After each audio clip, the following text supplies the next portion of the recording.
Diz assim: e viu Deus tudo quanto tinha feito, e eis que era muito bom. A gente pode ter um entendimento aqui, e de fato, isso é a maior verdade para nós. Tudo que Deus faz é bom e é perfeito. Deus não faz nada errado, Deus não erra. Deus é perfeito em suas decisões, Deus é perfeito no seu trabalhar, Deus é perfeito no seu agir, Deus é perfeito naquilo que Ele cria. O grande problema é que muitas das coisas que Deus criou, o homem tem destruído, o homem tem tornado, ou vamos fazer um uso de um texto bíblico aqui, vamos lá para Romanos capítulo 1, o homem tem convertido a verdade de Deus em mentira, distorcido a verdade de Deus. E aí a gente pode trazer aqui para muitas áreas, muitas esferas. Quando nós olhamos para a humanidade, a gente vê uma humanidade perdida.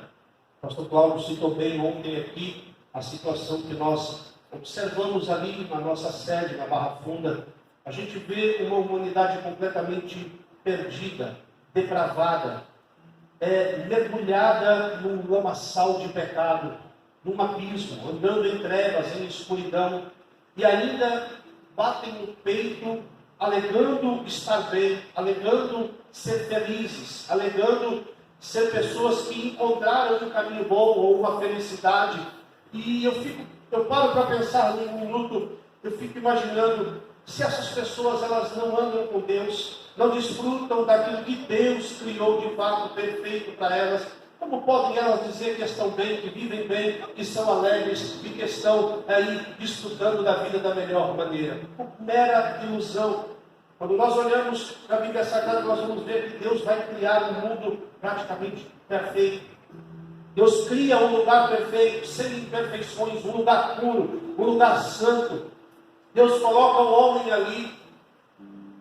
Deus fala para o homem: desfruta do que eu criei para ti. Desfruta. Aproveita. Eu criei para ti. E o que eu criei para você é bom, é perfeito e é agradável. A Bíblia diz isso, que a vontade de Deus é boa, perfeita e agradável. A gente precisa conhecer essa vontade de Deus. Deus diz para nós: desfruta do que eu criei para vocês. Deus falando para Adão, ele diz dessa forma. Só que em um momento eu acredito que Deus vai provar a fidelidade ou a vida de Adão, dizendo: olha, de tudo você pode comer, tocar, fazer, mexer, só não toque nisso, digamos que seja neste copo com água. Você pode fazer o que você quiser aqui dentro, só não mexe aqui. Aí entra aquela grande questão que a gente mais encontra hoje. O homem passou a não gostar mais de limites e regras. E ele anda por seus próprios caminhos. E nos seus caminhos ele tropeça, cai, se machuca. E aí a gente vê que a misericórdia de Deus ela é tão grande que ela alcança ainda essas pessoas que em um momento desobedeceram à voz de Deus, caíram, se feriram, e Deus ainda é misericordioso para de lá tomá-las por sua mão, colocá-las de pé e dizer: eu tenho misericórdia para te tirar de onde você está. Só que o grande problema da humanidade é a desobediência à voz de Deus. Deus cria um mundo perfeito, mas a desobediência faz com que o homem seja tirado do mundo perfeito que Deus cria e coloca o homem para fora do palácio, para fora do jardim que Deus criou. Nós éramos privilegiados, desfrutávamos do melhor de Deus, mas por conta do nosso pecado, Deus tirou de nós. Por conta do nosso pecado, assustou mesmo, Deus tirou de nós o direito de desfrutar do melhor que Ele havia criado nessa terra. Deus nos tira de um paraíso e diz: agora a terra vai produzir abrolhos e espinhos para você. Você vai ter que trabalhar, você vai sofrer, você vai ter que suar, calos na mão para você poder comer, colocar o pão em sua mesa. Deus disse: eu criei, mas você me desobedeceu e agora você vai colher os frutos da tua desobediência. Aí a humanidade vem caminhando e caminha e começa. Se a gente fosse discorrer a Bíblia aqui, seria a gente noites e noites para falar e não daria conta de falar. Mas a gente resumidamente diz, ou enxerga na Bíblia Sagrada, o homem, depois que ele sai do paraíso, ele parece que, ao invés de botar a mão na consciência e dizer assim, eu tinha tudo, e perdi todo o privilégio. Eu andava com Deus, eu falava com Deus, Deus vinha conversar comigo todo dia, e agora eu perdi esse privilégio. Eu não tenho mais a presença de Deus. Por quê? Porque o meu pecado me afastou de Deus. O meu pecado impediu com que eu tivesse relacionamento com Deus. E aí agora a gente precisa trazer a memória. Trazer a memória de novo. O porquê eu perdi tudo isso? E aí a humanidade, você fala para a humanidade, você prega, você alerta, você traz à mente, mas eles não querem absorver isso. A humanidade não aceita de que a situação que nós vivemos hoje é culpa de nossa desobediência, é culpa do nosso pecado, é culpa de nós nos termos afastados de Deus. E a gente pode fazer uma pergunta aqui: por que o mundo está como está? Por que os homens estão como estão? Porque de fato perderam a comunhão com Deus. Não são mais amigos de Deus. O homem deixou de entender que ele possuía privilégios, e ele já não tem mais esses privilégios. Bendito é Deus, e misericórdia é o Senhor, misericordioso é o Senhor, que possui infinita misericórdia. Através do sangue de Cristo, deu-nos a oportunidade de uma reconciliação com Ele. E ainda assim a humanidade não quis, e a Bíblia disse, eu vim, tanto para os meus, mas os meus não me quiseram. Mas ainda tem algo que ele deixa, olha, mas todos aqueles que me quiserem, eu darei a eles o privilégio, novamente, de se tornarem filhos, amigos, companheiros de Deus. O homem deixou de ter comunhão com Deus. Deixou de entender que o maior privilégio dele era ter esta comunhão, esta sintonia com Deus. O segundo motivo é que o homem deixou de compreender que ele é limitado e é finito. Porque o homem faz muitos projetos no dia de hoje. O homem, ele acorda fazendo projetos, mas a Bíblia vai dizer que nós até podemos fazer. Mas se Deus permitir nos fazer. Porque projetos existem em nossos corações. Mas nenhum projeto se tornará concreto se Deus não permitir. Somente se Deus permitir, então, eu serei capaz de concluir ou de concretizar algum projeto existente em meu coração. E a humanidade diz assim, eu vou viver. Eu me lembro que eu tinha um primo pastor e nós estávamos na Igreja Batista. Nós éramos jovens, o pastor da Igreja Batista, ele fez um apelo, eu nem sabia o que era isso. Ele disse assim, que hoje quer entregar a vida para Jesus. E aí estava eu, mais 3 primos que eram irmãos, e eu falei assim, vamos lá, vamos entregar a vida para Jesus. Aí o meu primo olhou para mim e disse assim, eu não, sou muito jovem, eu não quero viver a minha vida. Aí o irmão dele, que era gêmeo, disse assim, eu também não vou. Aí o caçula disse assim, eu também não vou ficar com eles. Aí eu falei, então eu vou, eu fui. O primeiro primo que disse que ia curtir a vida, morreu com 5 tiros na cabeça. Os outros 2 ainda estão em vida. Nós estamos orando para que Deus os salve. Mas os homens fazem projetos. E Deus dá a eles a oportunidade de entender o privilégio que é ter comunhão com Deus, andar com Deus. Mas eles não querem isso. O homem acha que ele vai durar pela eternidade. Acha que ele vai poder fazer muitos projetos. Porque ele cai na cilada do inimigo. Porque o inimigo disse, olha, quando ele foi seduzir o homem e a mulher no paraíso, ele disse assim, homem, vocês vão se tornar iguais a Deus. E ele é assim. Ele é astuto. Ele inventa histórias para seduzir o homem. E aí a gente percebe que o homem de hoje vai trocar a verdade de Deus por prazer, por divertimento. E é isso que o mundo tem vivido.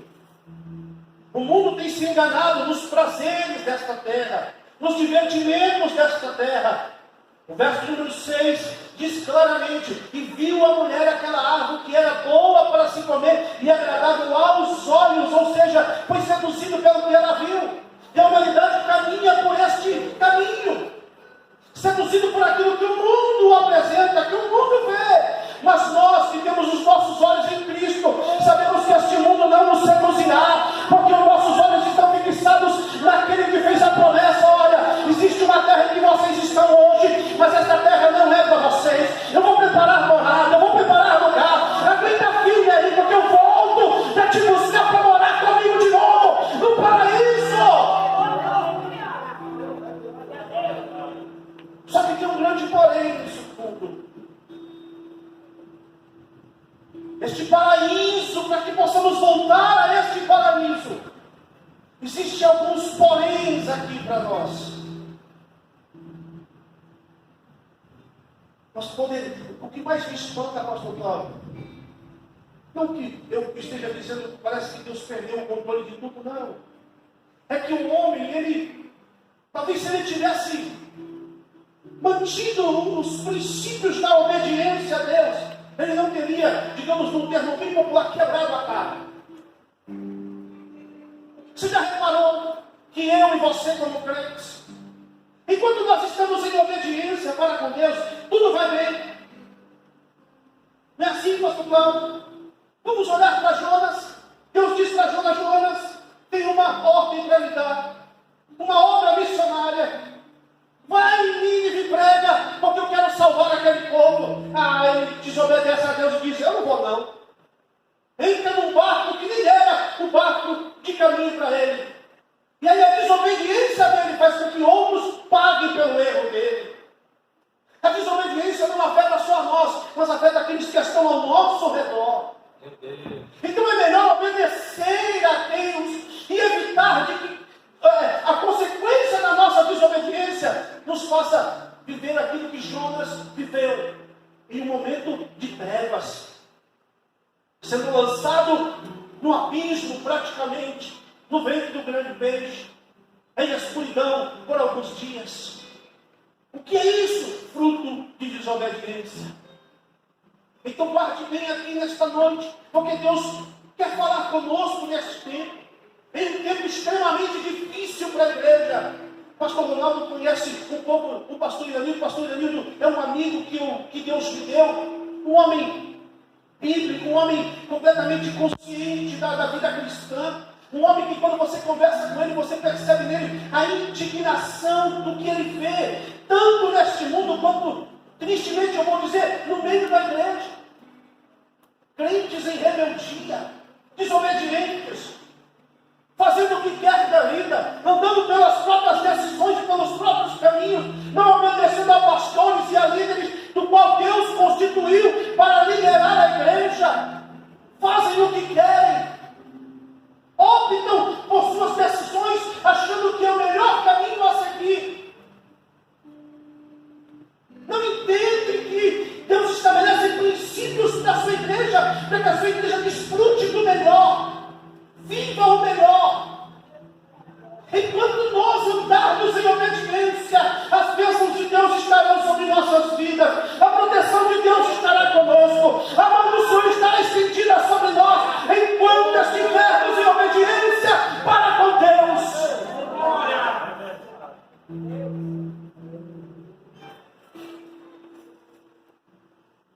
A desobediência faz com que os homens deixem de ser governados por Deus. Irmãos, entenda uma coisa: quando não é Deus que governa na minha vida, quem governa? Se não é Deus, a Bíblia vai dizer, se não me falha a memória, em Romanos, todos aqueles que são guiados pelo Espírito de Deus. Olha, o texto é enfático em dizer: todos aqueles que são guiados pelo Espírito de Deus, estes são filhos de Deus. Quem rege a nossa vida? Quem conduz os nossos passos? Porque a Bíblia diz que os passos de um homem santo são confirmados. A humanidade caminha por caminhos sinuosos, tortuosos, mas acredita de fato na sua mente, iludida pela ilusão deste mundo, que ela está bem. Mas eles nos taxam de loucos, de malucos, porque dizemos que Deus vai preparar milagre, eles não acreditam em milagre. Não acreditam que há um novo céu, uma nova terra. Não acreditam que há uma vida eterna. Acreditam na reencarnação. Acreditam que em qualquer coisa. Só não acreditam em Cristo. Não acreditam que alguém, sendo Deus, se despiu da sua glória, veio a esta terra como homem, se fez menor que a sua criação, sofreu no lugar da humanidade, se fez maldito para resgatar um povo condenado ao inferno por conta dos seus pecados. Eles não acreditam nisso. Os homens querem ser regidos por suas próprias leis e vontades e querem fazer-nos engolir goela abaixo tudo isso. Mas nós, o povo, chamado povo de Deus, do qual fomos feitos após recebermos a Cristo como Salvador, e não só isso, como Senhor, e como o Senhor, Ele tem o poder e a autoridade de reger a minha vida, conduzir a minha vida, dizer o que eu devo e o que eu não devo fazer, porque se Ele é Senhor, assim Ele faz. E um crente que não é regido por Deus não pode dizer que é servo ou filho de Deus. Nós, como igreja, precisamos entender que Deus estabelece princípios e regras para a sua igreja. Nós não podemos andar conforme o caminho deste mundo. Nós não podemos andar pelo mesmo trilho que vai a locomotiva deste mundo. Lá na frente tem um abismo. Essa locomotiva ela não sobe rumo ao céu e continuará a sua jornada eternamente, não. A locomotiva desta terra, deste mundo, ela está num trilho que lá na frente não tem continuidade, é um abismo. A minha esperança, pastor Cláudio, não é viver o melhor desta terra. A minha esperança é viver a eternidade com o meu Salvador. A minha esperança é crer que um dia eu voltarei para um lugar onde não terá dor, choro, pranto, porque a Bíblia diz, minha esposa repetiu aqui, Ele enxugará dos nossos olhos toda lágrima. Eu choro aqui, mas Ele garantiu para mim que se eu me manter firme, em obediência a Ele, um dia eu voltarei para Ele, estarei junto a Ele, e não terei mais dor, lágrima, sofrimento, não. Eu não quero desfrutar do melhor aqui. Enquanto a igreja não se conscientizar disso, sofrerá. Por quê? Porque sofrerá as angústias de querer conquistar aqui e não conquistará, de querer adquirir aqui e não adquirirá. Mas enquanto os nossos olhos estiverem aqui, só digo uma coisa para vocês: não há esperança. Mas enquanto os nossos olhos estiverem, aleluia, e o Salmo que diz, elevo os meus olhos para o monte, porque é de lá que vem, é de lá que vem, é de lá que vem, não é daqui, é de lá, é de lá, é de lá de cima que vem para nós. Aleluia. Paulo, ele deixou claro para nós como estávamos. Porque quando Paulo vai falar aos Efésios, Paulo deixa um relato claro, dizendo, olha, Efésios, vocês precisam entender uma coisa: os seus pecados afastaram vocês de Deus, as suas desobediências. Olha o que diz Efésios 2, 1 ao 5, diz assim, e Ele vos vivificou, vírgula, nós estávamos mortos em nossas ofensas e pecados, e em que em outro tempo nós andávamos segundo o curso deste mundo, segundo o príncipe da potestade do ar, do espírito que agora opera nos filhos da desobediência, entre os quais todos nós também antes, olha isso, antes eu andava, mas agora eu não ando mais. Antes eu era desobediente, mas agora eu sou obediente. Antes eu não era crente, mas agora eu sou crente. Antes eu não estava salvo, mas agora eu estou salvo.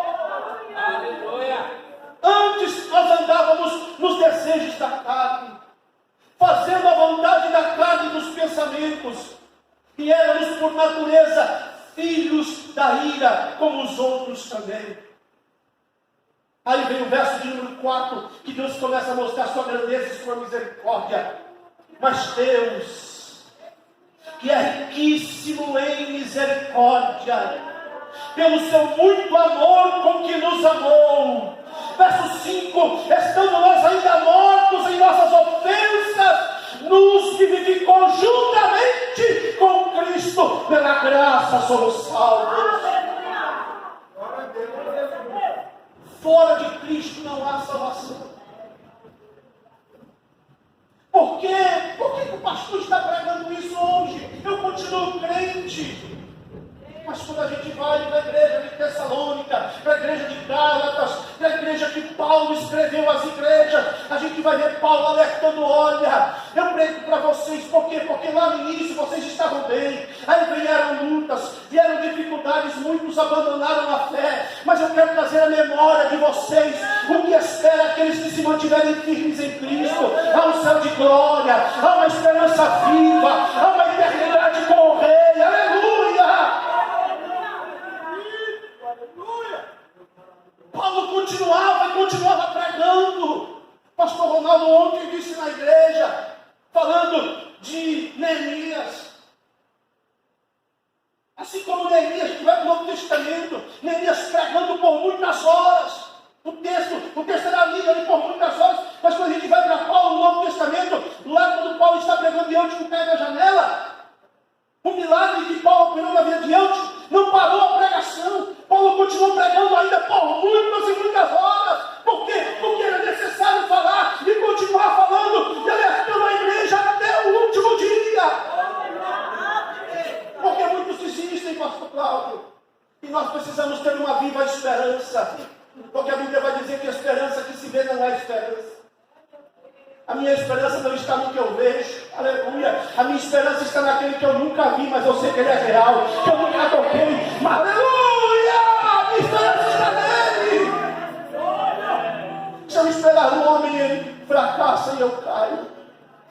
Se eu esperar de mim mesmo, eu posso falhar comigo, mas se eu confiar no Senhor, aleluia, Ele é fiel, Ele é fiel, Ele é fiel. Paulo ainda alerta a igreja aos romanos, dizendo: porque a inclinação da carne é inimizade contra Deus, pois não é sujeita à lei de Deus, nem em verdade pode ser. O homem natural não compreende isso.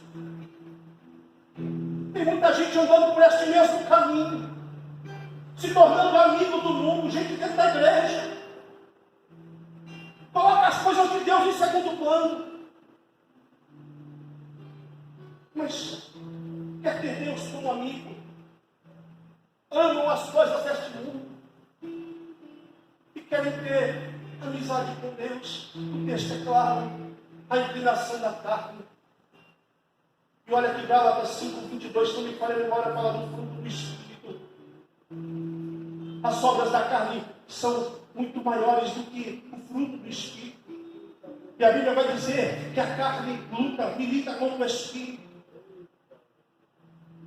Por isso que há uma necessidade de um empenho, de um esforço da nossa parte, para não ceder às vontades da carne, para que não andemos segundo o curso deste mundo, e para que continuemos sendo amigos de Deus. Como eu disse, o homem natural não compreende essas coisas. E qual é o sentimento do homem natural com relação a Deus? Por muitas vezes a gente vê ódio. Chega ali na Barra Funda, onde é a nossa sede. Você passa ali, as pessoas que ali, olha, irmãos, é um antro aquele lugar. Eu nunca vi aquilo. Eu nunca vi um lugar tão cheio de gente sem Deus. É terrível. E eles passam olhando para você assim, com cara de desprezo e nojo. A gente sabe quem está ali. É trevas. O sentimento que eles têm por nós é de ódio. Eu me lembro que quando teve a eleição, passou alguém lá na porta da igreja e começou a amaldiçoar, dizer que a gente ia pagar agora por causa disso. O ódio que eles têm, pessoas que não têm Deus na vida, que não têm o Espírito Santo. E o que mais me espanta é que alguns deles ainda dizem que acreditam em Deus. Como pode? Talvez eles acreditem em Deus que eles criaram em seus corações. Porque o nosso Deus é um Deus de princípios. Aleluia. O nosso Deus é um Deus santo. É um Deus justo, é um Deus vivo, é um Deus verdadeiro. O nosso Deus não é Deus de pau, não é Deus de barro, não é Deus de madeira. O nosso Deus é Espírito. Aleluia! É por isso que a Bíblia diz que ele tem que ser adorado em espírito e em verdade. Como podem pessoas que não têm o Espírito adorar para este Deus? Deixa eu terminar. Vamos voltar para o jardim, já estou terminando. Quantos aqui tem jardim em casa? Ou já viram jardim? Muitos. Eu não tenho jardim em casa. E as plantas que nascem na calçada lá, que às vezes eu olho. Mas é assim. Quando eu morei em Araçatuba, para dirigir a igreja lá, o pastor Ronaldo foi lá muitas vezes, um mato que crescia lá, né, pastor? Que cresce. Rapaz, quando você apara ele, fica bonitinho, um gramadinho, coisinha boa. Mas quando você deixa crescer, irmão, aquilo vira uma treva. Irmão, é pernilongo, é aranha, é escorpião, é só Jesus.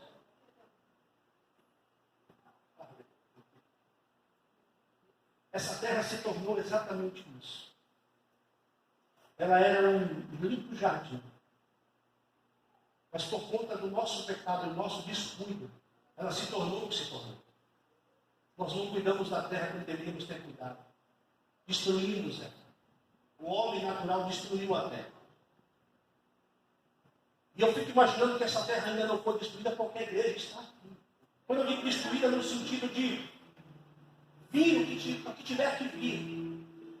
A tribulação, a grande tribulação, as coisas que estão para se cumprir na Bíblia. E olha que a gente tem visto tudo o que tem acontecido na terra. Os países estão em terremotos. A natureza está dando sinais. Mas a humanidade não quer acreditar nisso.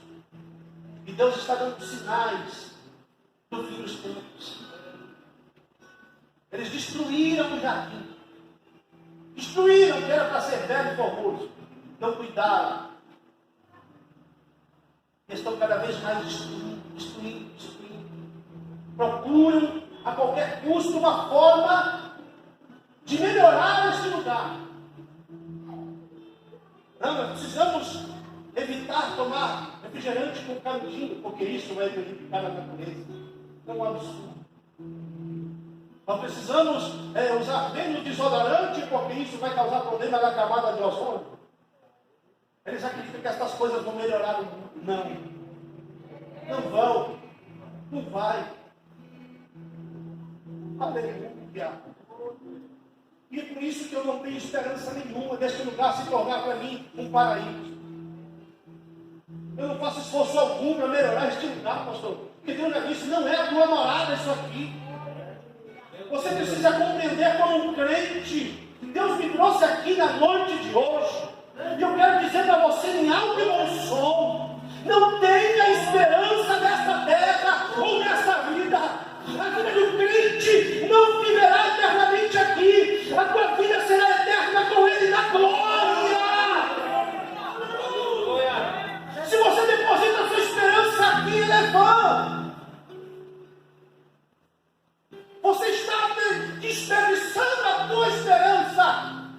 Acorde cedo, trabalhe, conquiste o pão de cada dia, viva e dê glória a Deus todo dia pela vida que Deus lhe dá. Mas tenha certeza de uma coisa: talvez hoje pode ser o nosso último culto, e daqui a pouco estaremos com Ele cultuando pela eternidade da glória. Porque a nossa esperança não está aqui. Isso aqui não virará paraíso para nós. Para voltar ao paraíso só existe uma forma. Enquanto pecadores, não temos condições de voltar ao paraíso. Sem Cristo não há condição de voltar para lá. O próprio Jesus disse na sua palavra: eu sou o caminho, a verdade e a vida. Ninguém vem ao Pai senão por mim. Não existe paraíso sem Cristo.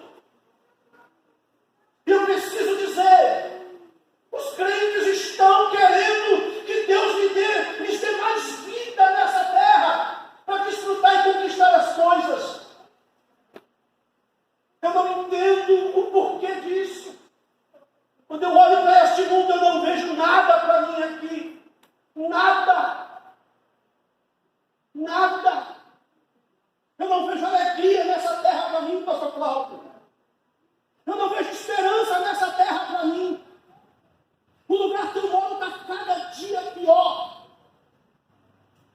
Essa madrugada, 4 horas da manhã, jovens cheirando cocaína, vomitando na porta da minha casa.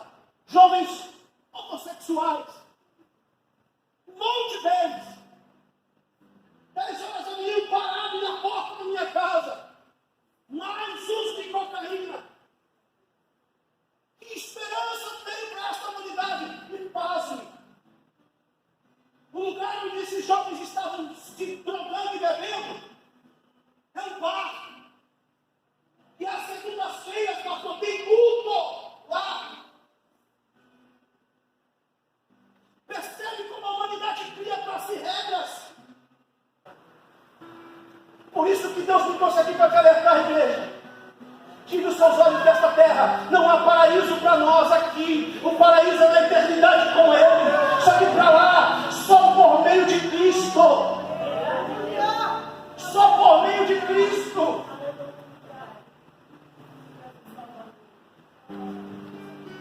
Não há paraíso sem Deus. Enquanto pecador, não podemos voltar ao paraíso.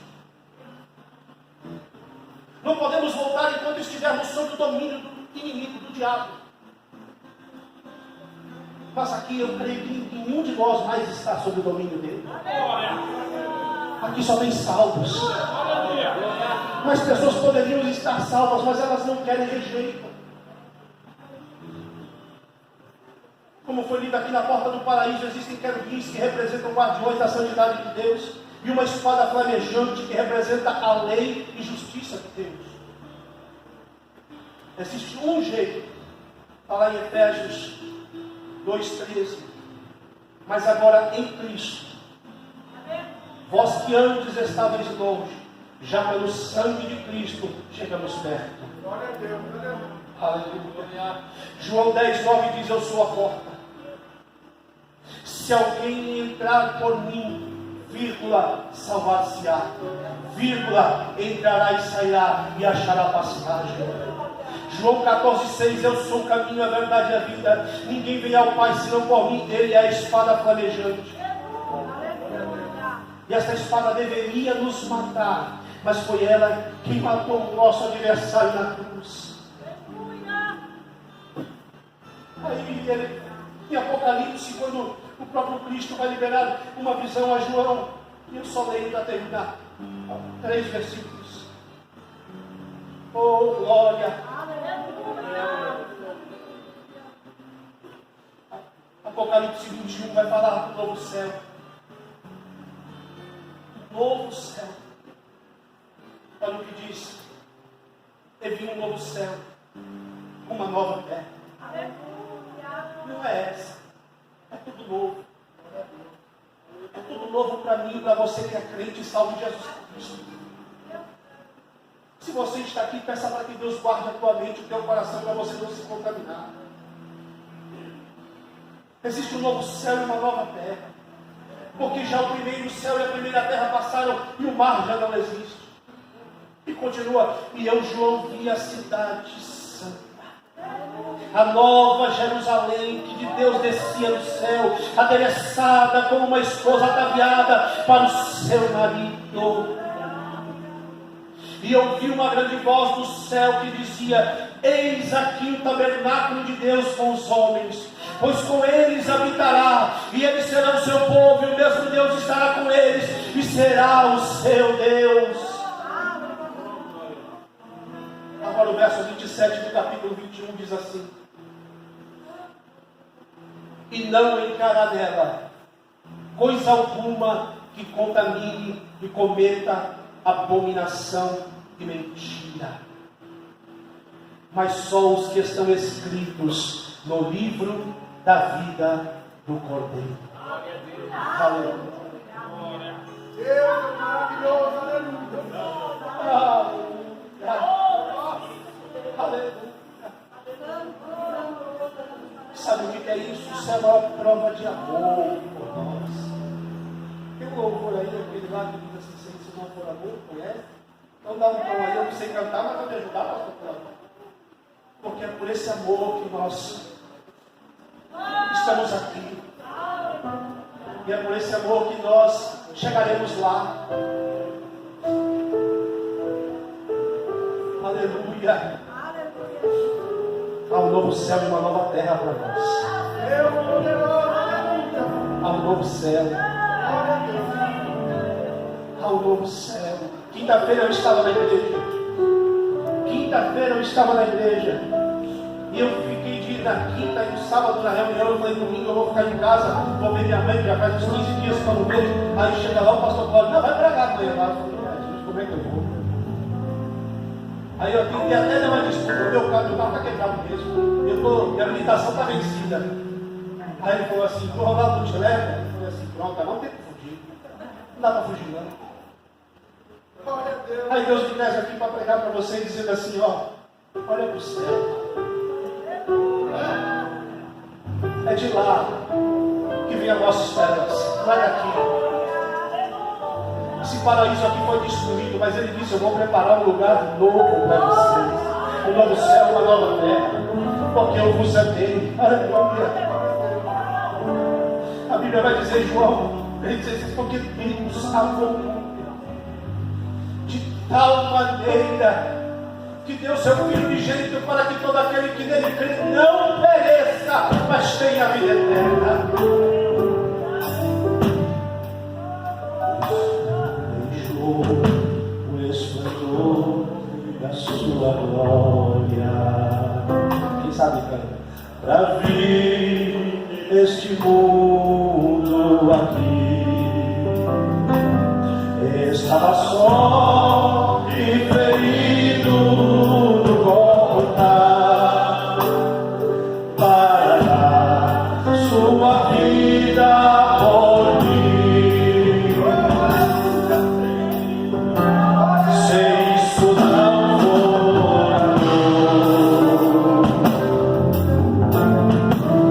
o oceano secou.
Irmãos, tem guerras, irmãos, que não é fácil passar. Né?